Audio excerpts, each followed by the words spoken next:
E aí, pessoal? Alex aqui. E de novo, com uma galera mega especial que manja tudo de resiliência organizacional. Olha só. Quando a gente olha para questões de empresas, questões de LinkedIn, o LinkedIn ele ajuda na resiliência organizacional? Será? Antes disso, vamos apresentar a galera. Só tem Top Voice na mesa hoje. Bora lá. Se apresenta. Obrigado, Alex. Obrigado, pessoal. Prazer imenso estar aqui com vocês. Meu nome é Murilo Silva, sou especialista em internet das coisas e inteligência artificial. Sou um Top Voice, acho que o mais novo daqui entre vocês. Parabéns. Acumulo alguns outros títulos no mercado, como diretor executivo de inovação da Associação Brasileira dos Mentores de Negócio. Faço parte do Comitê Internacional de Inteligência Artificial pela E2AI. Sou jurado de startup pela Brafip Incodei em mais de 19 países. Embaixador da OpenTal oficialmente, né? Agora. Também sou embaixador do Clube Bora Fazer do Fernando Seabra. Enfim, tenho algumas tarefas a mais do que somente ser sócio fundador da Fuse IoT, que é a empresa que é o meu principal viés hoje. Muito bom.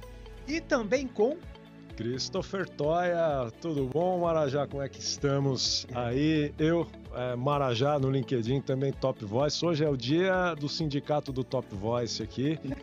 Também, por coincidência, CEO fundador da OpenTal, que é um hub de Open Talent. Atualmente me dedico aí a estudos da nova economia do valor aqui. Obrigado, Alex, pelo convite.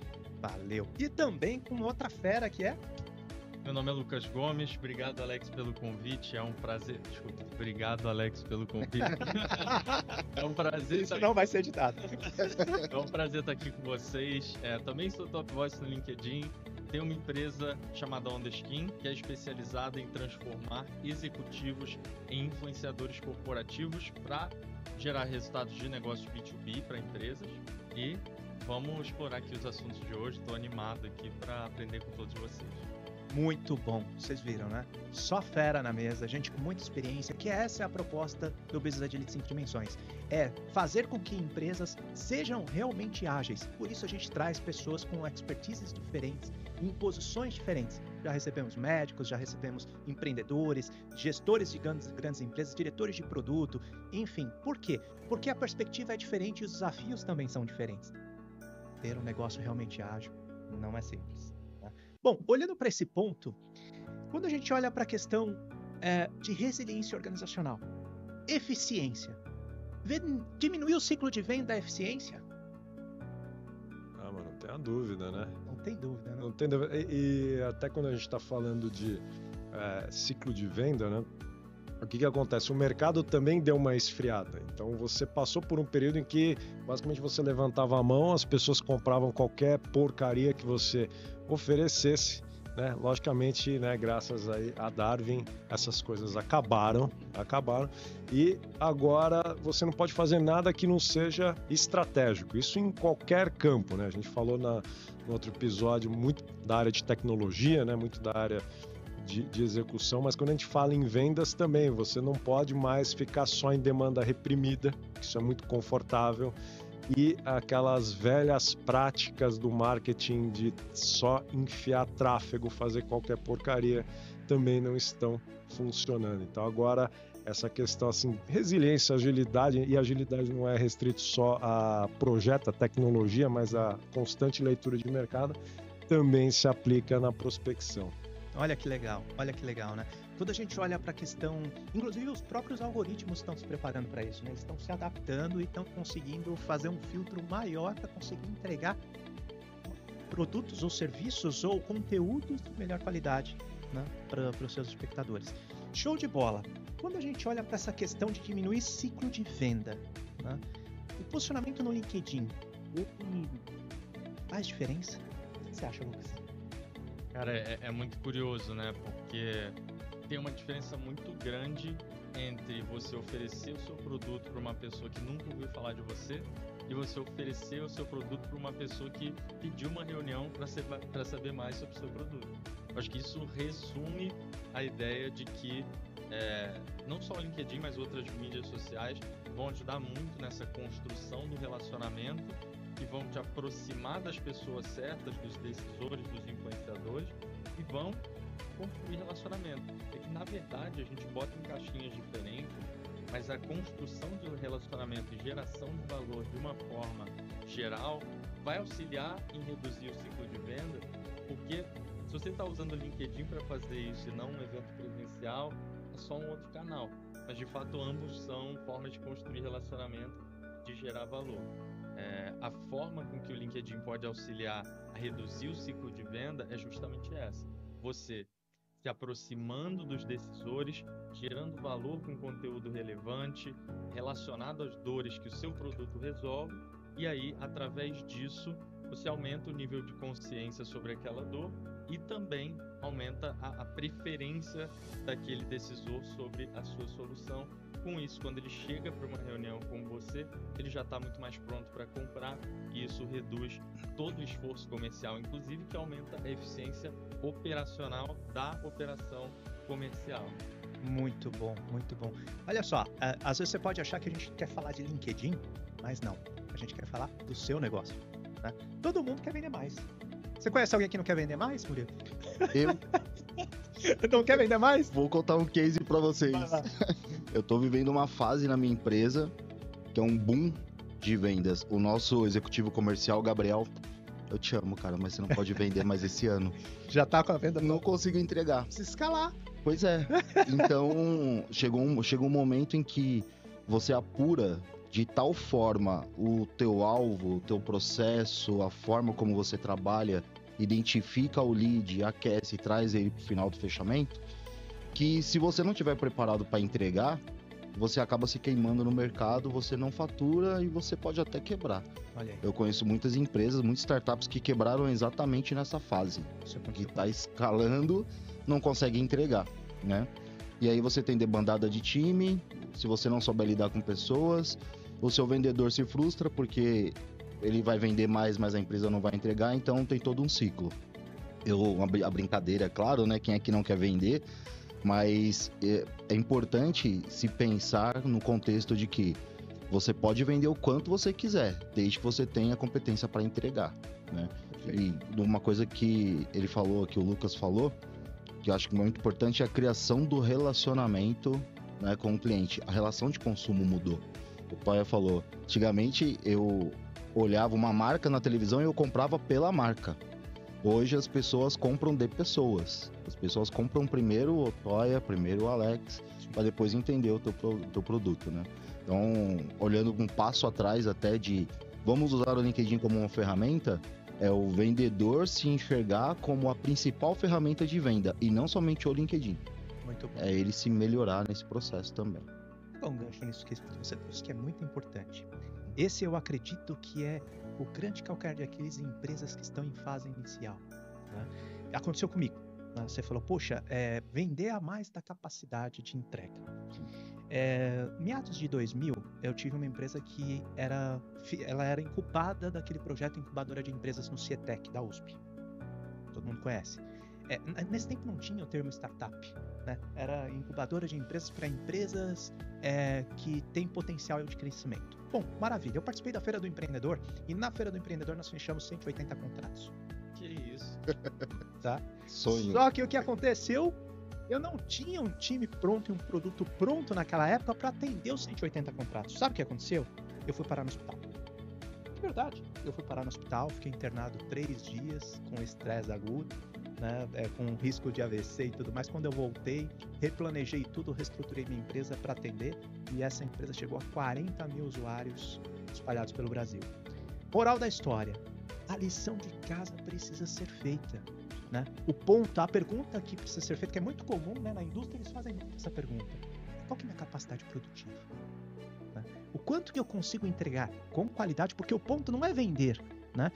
Uma vez eu escutei a frase de um gigante, um empreendedor gigante, que ele falou o seguinte: as pessoas se preocupam muito em vender, mas não é no vender, é a liquidez. E a liquidez, ela está intimamente ligada na recorrência. O quanto que você mantém de relacionamento com o seu cliente, porque, e ele até usou essa expressão e eu achei fantástica, do carrinho de pipoca a uma Big Corp, você tem pilares básicos que precisam funcionar. Você precisa ter um produto de qualidade para entregar, você precisa prospectar e vender, você precisa ter uma boa experiência para o seu cliente e você precisa fazer um bom pós-venda. Se você não fizer isso, ninguém fica. Ainda mais hoje. Você trouxe, né, Toia? Olha, as empresas, todo mundo comprava qualquer coisa. Agora não tem mais dessa. E, inclusive, desse ponto que você trouxe, né, que foi o erro que você cometeu e muitos startupeiros continuam cometendo. Antes eu avisava, agora eu quero que se exploda. É o seguinte, né? Muito startupeiro ele começa já pensando em escala. E uma coisa que eu falo, para quando eu tô com paciência de explicar para alguém, eu falo, o que é mais fácil, você fabricar uma Ferrari ou um Fiat Uno? Todo startupeiro fala que fabricar um Fiat Uno é mais fácil, mas na verdade não. A Ferrari você pode produzir 3 no ano e você pode montar ela à mão, não importa quanto tempo leve. O Uno, ele é complicado porque ele só pode existir se ele for escalável. E se você errar a mão na fábrica, você quebrou a empresa. Então, quando alguém cria uma startup nova, não precisa ser startup, qualquer tipo de empresa nova, a gente sabe que a escala de entrega é pequena. Então, o que você precisa buscar? Clientes mais qualificados que vão pagar o seu esforço e esse dinheiro vai financiar, se for o caso, a sua estrutura de escala. Então, comece vendendo pouco a preço alto. E depois você vai popularizando. Isso funciona com carro, funciona com relógio, funciona com qualquer coisa. Serviço também. Então, por exemplo, por isso que aí entra uma questão que passa a ser muito importante do posicionamento da autoridade, porque você não precisa ter 1000 clientes. Você pode ter 30 clientes muito qualificados que confiam em você. E quando ele confia em você, ele não tem um problema, por exemplo, em pagar para você um projeto que vai ser entregue em 6 meses. E você está dando uma atenção diferente para esse cliente que justifica o preço. Né? Então, por isso que é muito importante que hoje as pessoas não se escondam atrás de marcas, que elas criem relacionamento, porque é muito caro hoje você construir autoridade numa marca. Você gasta muito dinheiro. Agora a pessoa não, você se identifica com as ideias, você tem empatia, é muito mais rápido, muito mais fácil. Por isso que eu sempre digo, criou uma operação nova, não se esconda atrás daquele logo de $50, porque ele é um logo de $50, mas e você, né? A sua história, ela importa, né? Então venda isso.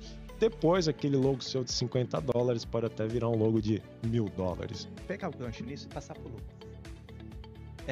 Você sabe que, como todos, o desafio de criar uma estrutura de social selling que realmente funciona, ele passa pela minha empresa também.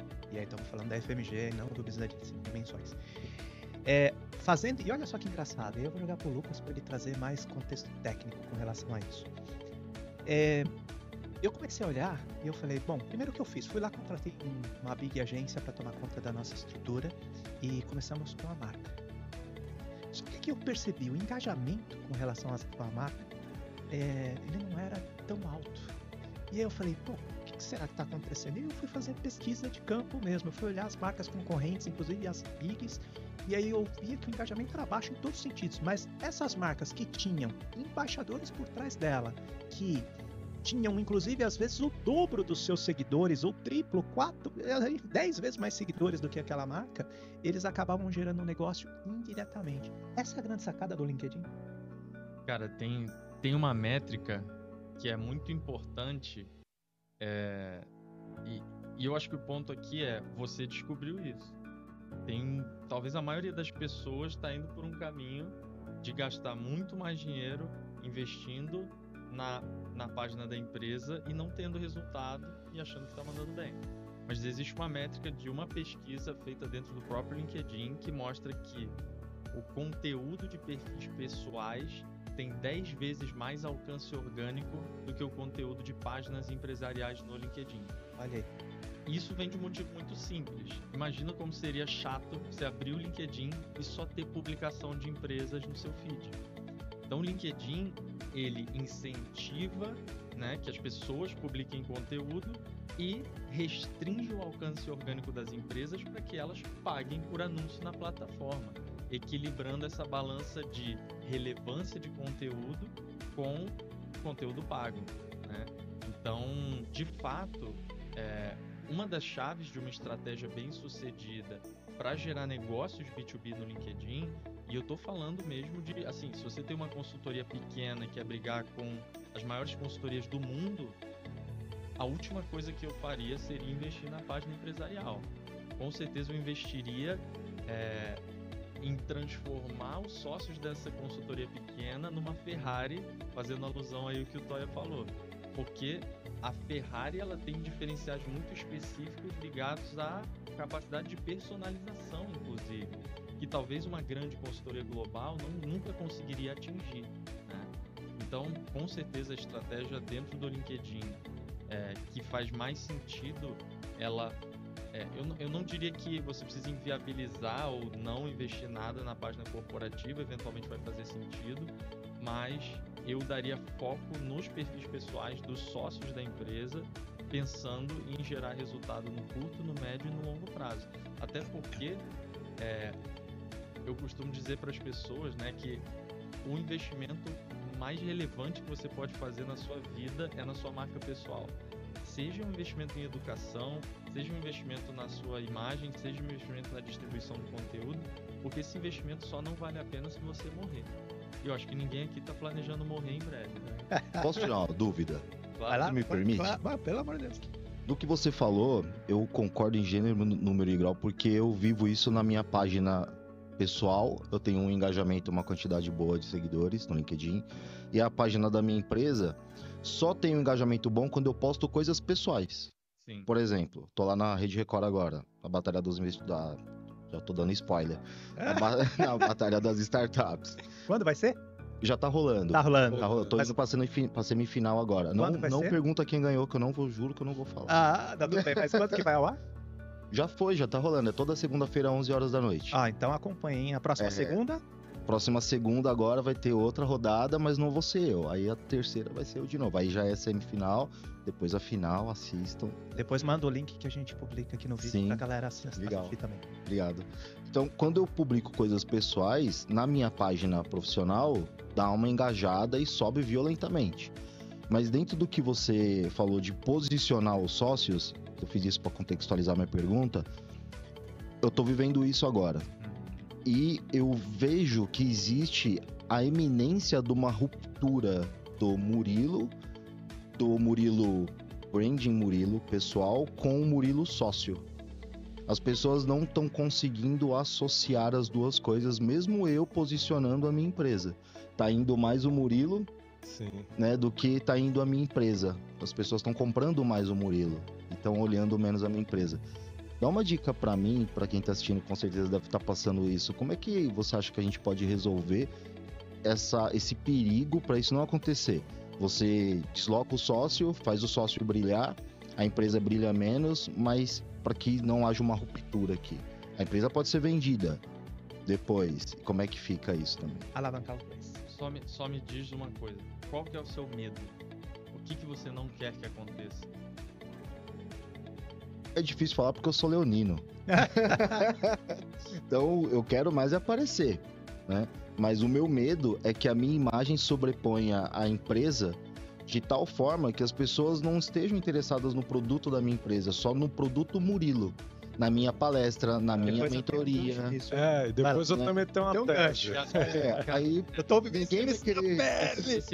Esse ponto é muito bom, tá? Só pra você ter uma noção, a gente trabalha com vários top voices na OnTheSkin, na empresa, como clientes. E, assim, a maior questão dos top voices é justamente essa. Eu fiquei tão popular que eu não consigo mais fazer com que o meu conteúdo atinja o público-alvo da minha empresa dentro da minha própria rede. Então, por exemplo, se você publicar um conteúdo hoje técnico, dá uma olhada em quem vai engajar com o conteúdo. Vai ser um monte de gente do mundo de startups e tananã, entendeu? Então, existe uma solução para isso, mas eu acho que o ponto principal é que a gente tem um exemplo muito bom disso aqui, que é o Toya.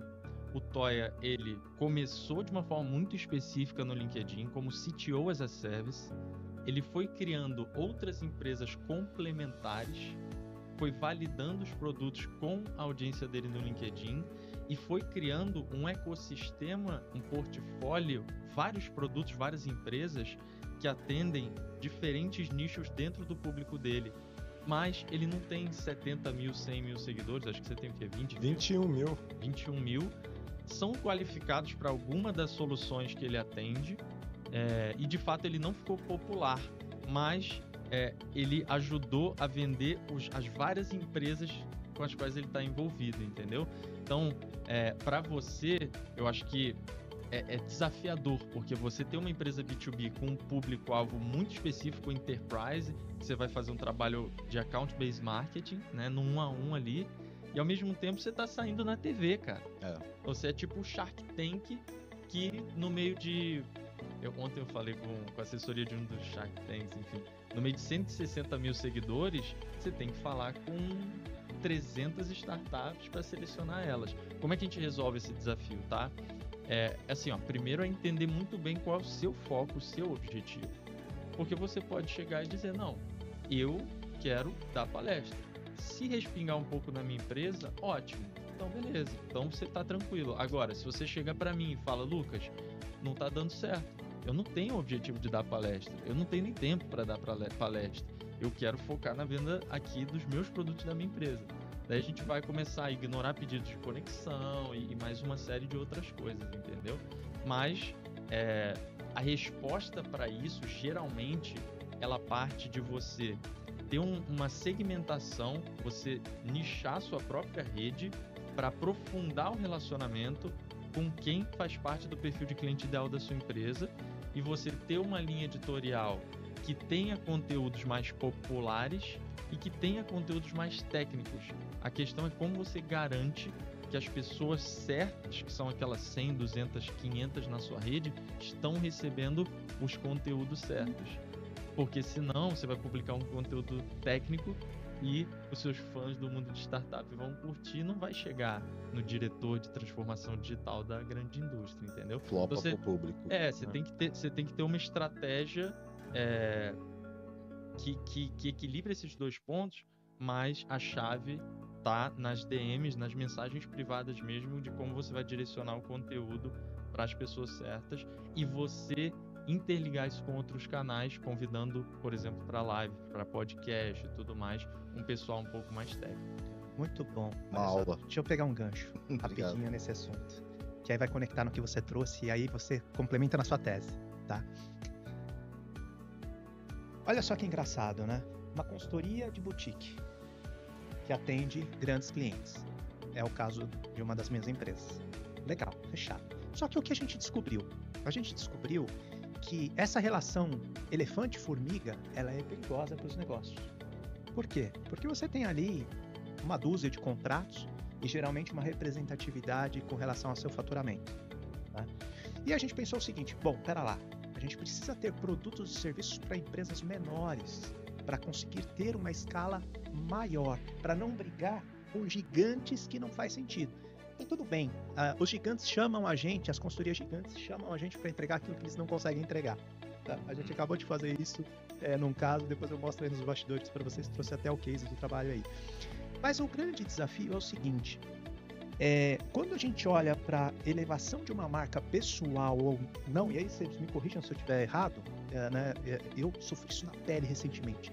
As pessoas contratavam o Alex, não contratavam a FMG. Então, quem conhecia o Alex, contratava o Alex, né? E aí o cara perguntava, mas é você que vai fazer o trabalho?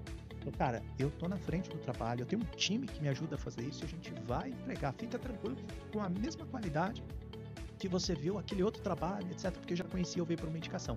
Mas aí entrou o seguinte desafio. Como que eu tiro a personificação do Alex para trazer uma personificação de marca empresarial? E aí, cara, o que eu descobri? Eu descobri que uma coisa vai alavancar a outra.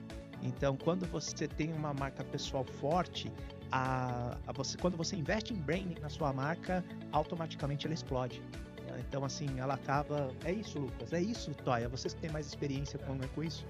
Eu quero ouvir o Toya, mas eu tenho um case de mercado muito forte para compartilhar nesse sentido. Depois eu quero voltar na questão de geração de negócios dentro do LinkedIn para a gente explorar um pouquinho. Vai lá, Toya. Mas vamos lá. O que tem acontecido muito, isso é reflexo da nova economia do valor. Então, Antigamente você tinha companhias se sobrepondo sobre pessoas, então você tinha relação, né? Uma companhia para N pessoas, então era muito natural, por exemplo, que você fosse reconhecido, por exemplo, por ser o CEO da FMG e aquilo virava o seu sobrenome. Então, isso acontecia num contexto em que prédios eram importantes, em que as marcas continuam importantes, as estruturas continuam importantes, só que os novos meios de comunicação, eles colocam a pessoa no centro. O indivíduo passa a ser o centro das coisas. Então, quando a gente tem uma situação dessa, a gente tem que dissociar, então, quais são as crenças, por exemplo, do Alex, do Murilo, né, do Lucas, e a partir daí o que você faz? Você transborda isso para os seus negócios. Então, você não precisa ser restrito, por exemplo, uma empresa, ela não vai mais restringir, né, o seu padrão de comunicação. E aí você também tem que deixar muito claro a sua diferença, né? Uma coisa é o Alex, pessoa física, que tem as suas ideias, tem suas expertises, outra coisa é a empresa dele. O Alex avaliza a empresa, não necessariamente ele é o objeto que está sendo entregue nisso. Então isso funciona muito bem quando você passa a utilizar a autoridade de forma intencional, que acontece que muita gente usa isso de forma aleatória. Então sai falando, é like, é não sei o quê, tal, mas quando você tem uma estratégia por trás, isso funciona. E aí entra muito também uma questão que eu digo, chega um momento que você precisa começar a trabalhar para você mesmo, e trabalhar para você mesmo não significa você trabalhar para a sua própria empresa.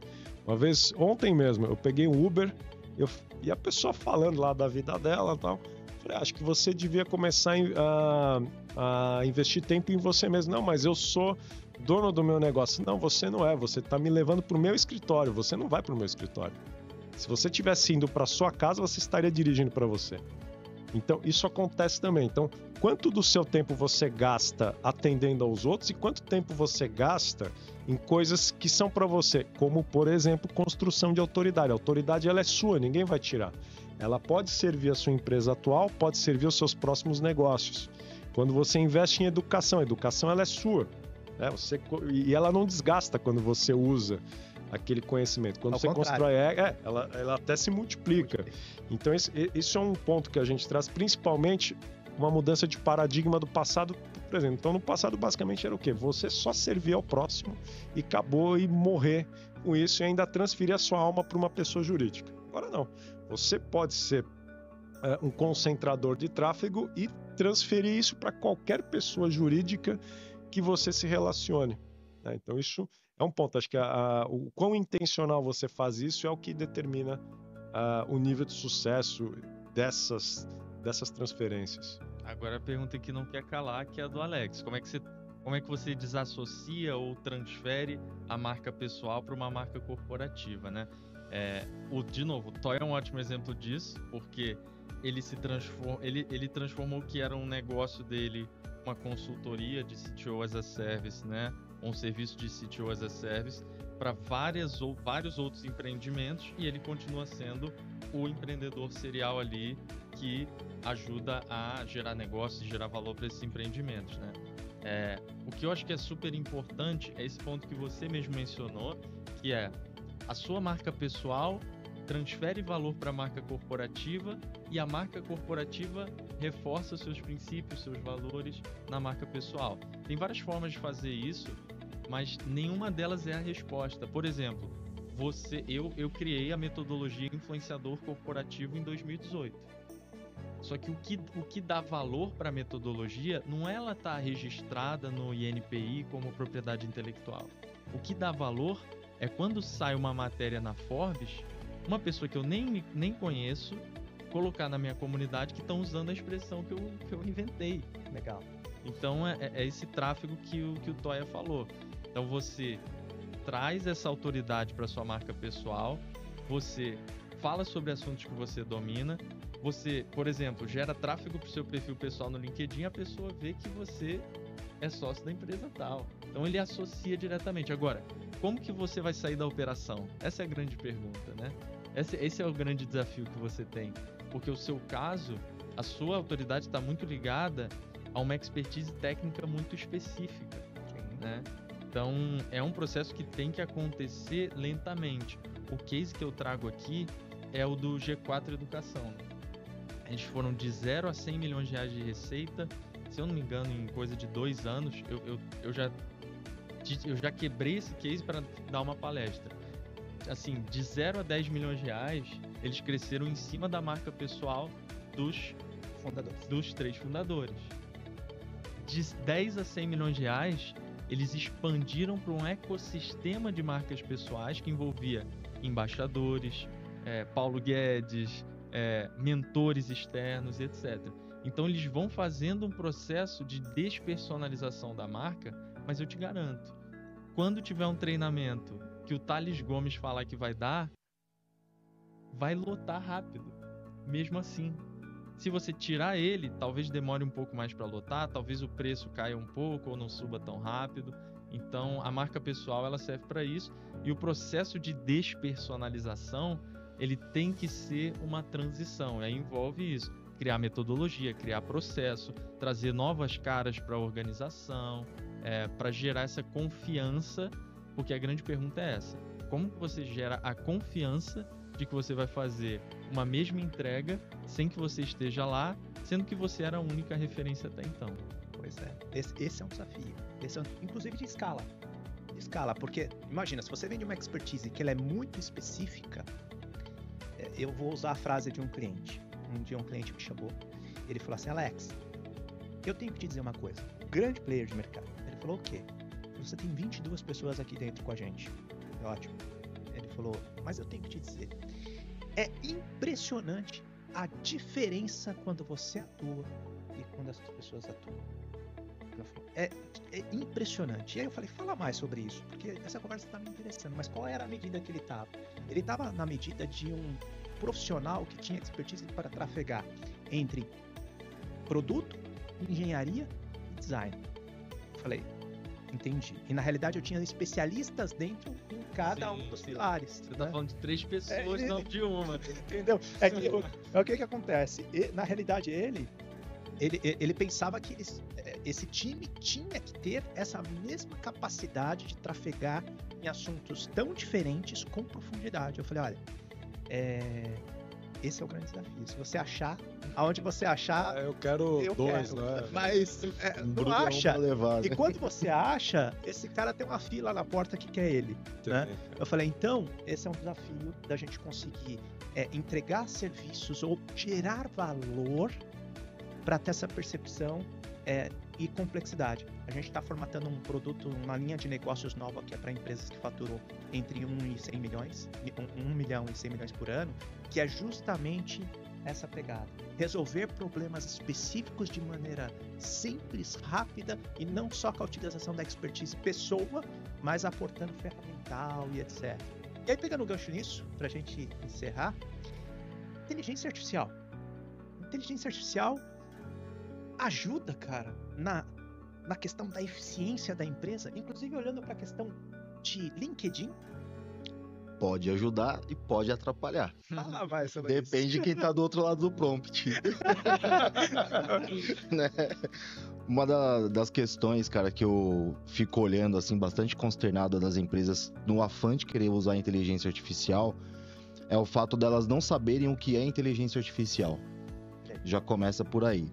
Então, a primeira coisa que o empresário, o executivo, o gestor tem que ter em mente quando ele for querer utilizar a inteligência artificial é ele se aculturar do termo e buscar conhecimento e saber primeiro o que é inteligência artificial.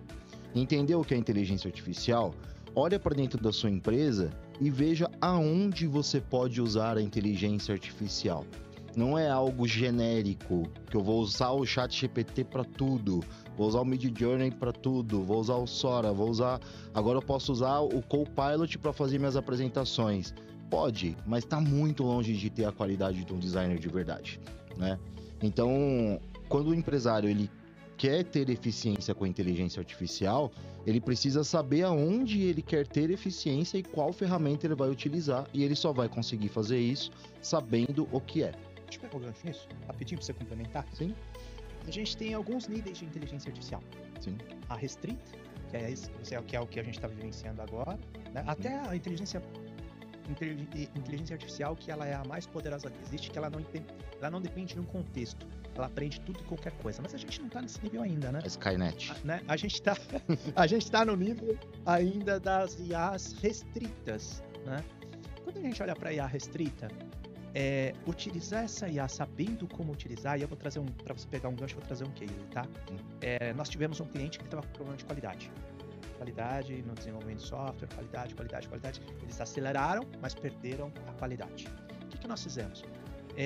A gente utilizou IA e a gente desenvolveu um algoritmo que saía varrendo todos os pontos que eles tinham no Azure DevOps ou na ferramenta de ALM que eles utilizam, e a gente começou a trazer índice de retrabalho relacionado a histórias. A IA fazia isso por padrões, né? O que aconteceu? Um índice de retrabalho que estava em 60%, isso significa o quê? De cada 10 coisas que eles faziam, 6 eles voltavam para refazer por algum motivo. E aí, o que a gente fez? A gente fez uma tipificação profunda com relação aos tipos e origens de o porquê, porque o retrabalho ele pode ter várias origens, e o retrabalho nem sempre ele é maléfico. Tem gente que fala, pô, vou zerar o retrabalho, mas você não vai conseguir. Só se você for só você e você na empresa, porque o retrabalho ele faz parte do dinamismo do negócio, inclusive, né? Mas, e aí o que a gente descobriu? De 60% a gente conseguiu para trazer uma taxa aceitável, que é de 20% de retrabalho. Olha só, um contexto bem específico que a gente utilizou a ferramenta certa e ela maximizou, porque imagina, essa ferramenta, ela analisou, a gente fez em Python, junto com uma integração via uma API, olhando para IA. Ela conseguiu fazer a análise de praticamente 10 anos de background de dados Data Lake. em 4 horas, cara. Foi absurdo. Tipo assim, e a gente tinha onde que estavam os gargalos, aonde que não estava, quais eram os retrabalhos que tinham origens que a gente podia atuar para diminuir esse índice. Explora um pouquinho isso, cara. Aí eu vou te fazer uma provocação. Vai lá. Imagina isso daqui 2 anos com a computação quântica.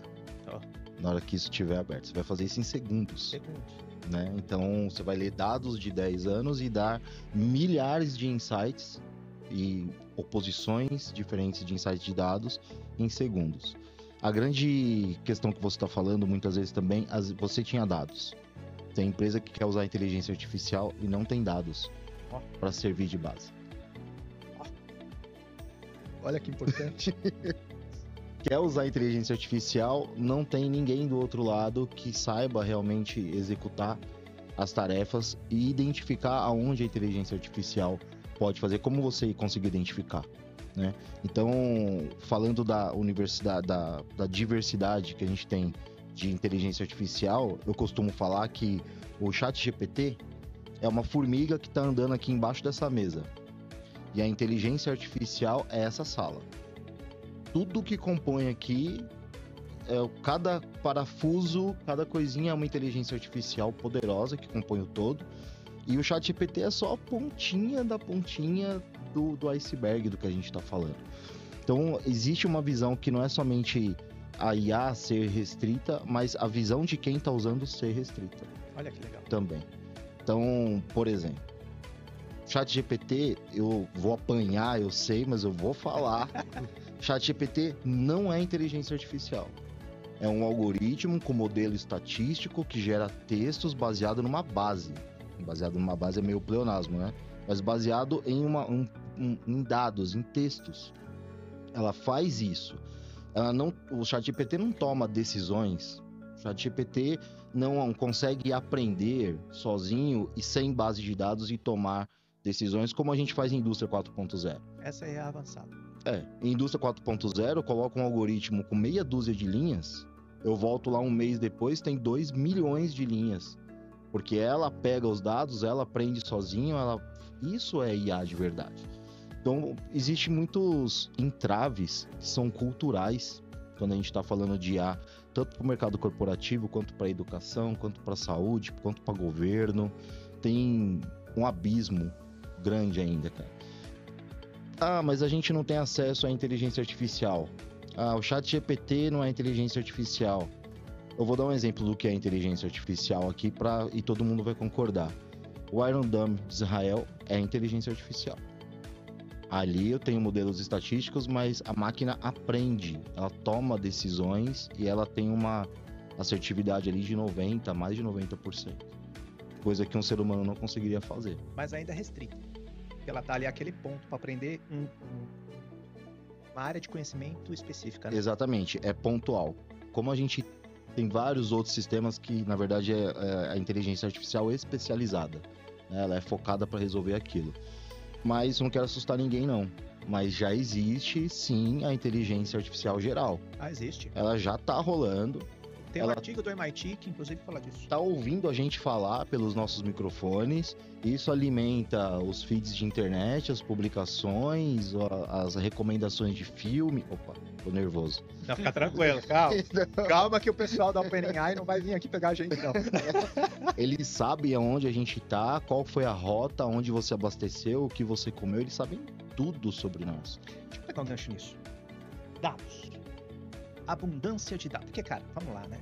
A gente vive numa era que é abundante em dados. Mesmo aqueles negócios que não estão atentos aos dados. Cansam empresas de me procurar para serem data-driven, para serem orientadas a dados. Uhum. E lá tem uma infinidade de dados. Mas o ponto, você trouxe um ponto importante. O quanto que aquela empresa está preparada para consumir aquele dado.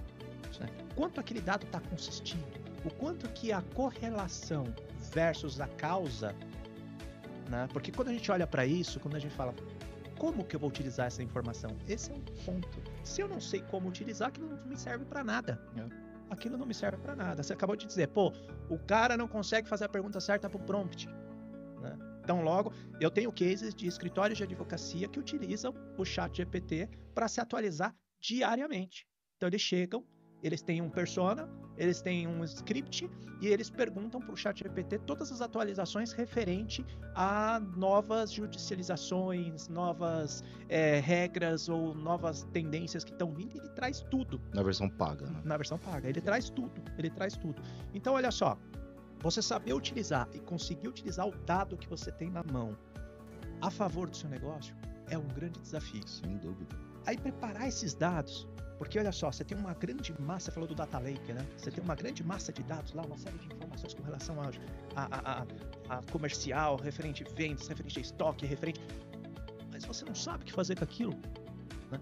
Tão logo, o que você me diz, cara, com relação, porque muitas empresas hoje estão com essa dificuldade, não estão, Murilo? De saber como utiliza essa tecnologia tão poderosa, que já é antiga, mas antes a gente não tinha possibilidade de utilizar porque a gente não tinha máquinas capazes de fazer o processamento. E aí a NVIDIA agora tá, né? Virou acessível, né? Uma das marcas mais valiosas porque ela fabrica o processador que é capaz de processar toda essa massa de dados. Será que esse desafio com relação a conseguir utilizar a IA no negócio, ela esbarra diretamente na falta de conhecimento de como operacionalizar isso? Cara, você já respondeu. É um dos problemas que o Toya resolve. Que é colocar um profissional não focado num lugar só, mas distribuir esse conhecimento para escalar em outras empresas. Um profissional de IA hoje, ele tá tão escasso, que se ele ficar numa única empresa, a gente não vai conseguir evoluir como a gente está esperando que vai evoluir. Esse cara, ele precisa atuar em várias empresas, né? Não tô puxando a sardinha pro ES, mas é uma solução. Uma solução, não pode mais ficar só centralizando. Inclusive essa questão, quando a gente entra em IA e entra também nessa questão do EAS, é que se a gente for olhar historicamente, você tinha o quê? O humano que ele dependia das suas próprias mãos para coletar o alimento, até fazer alguma coisa. Depois ele passou pela área da industrialização e o humano virou uma peça de máquina. A máquina passou a ser principal e ele virou só um operador de máquina, e agora nós estamos num estágio diferente em que a IA passa a ser extensão do humano. Então, essa questão de ponto de vista é muito complexo, porque tem essa questão da relação. Então, as pessoas ainda estão se enxergando como peças de máquina e por isso elas não conseguem lidar com a IA, porque a IA é uma extensão, então não é mais a IA está aqui, você é um operador de IA, ao contrário, você está aqui e a IA é um potencializador do que você tem dentro. Você sabia que essa é uma frase de Tesla, né? Do Nikola Tesla? É mesmo? Ele diz que a máquina é uma extensão do homem.